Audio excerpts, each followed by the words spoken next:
ঘরে সুন্দর kitchen room আছে, কিন্তু কিচেন ডেস্কের নিচে কোকরোচ আর ময়লা জমা হয়ে থাকে। আর বউ রেক থেকে জিনিস নিতে গেলে প্রবলেম হয়। এই জন্য বউ রাগ করে পুরা কিচেন রুম ভাঙি ফেলে। তখন জামাই পুরা কিচেন রুম আবার তৈরি করে। তার জন্য সবার আগে ইট দিয়ে ফ্লোরে সুন্দর দেখে টেলস লাগাবো। সুন্দর, আর তার উপর কিচেন ডেস্ক রাখব। নাইস। পুরানো গ্যাসের চুলা সরাই নতুন গ্যাসের চুলা লাগাবো। ওয়াও।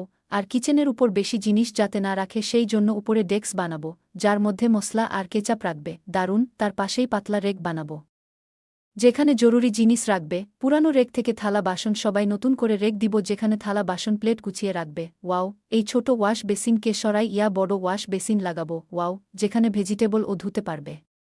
এই দিকে পাতলা রেক বানাবো, যেখানে কিছু মশলা রাখবে আর মুভিং করা যায় এই রকম ভেজিটেবল রেক বানাবো। দারুণ আইডিয়া। এই দিকে বোর্ড লাগাবো, যেখানে মিক্সার মেশিন থাকবে। এখন আপনারাই বলুন নতুন কিচেন রুমটা কেমন হলো, কমেন্ট বক্সে জানাবেন।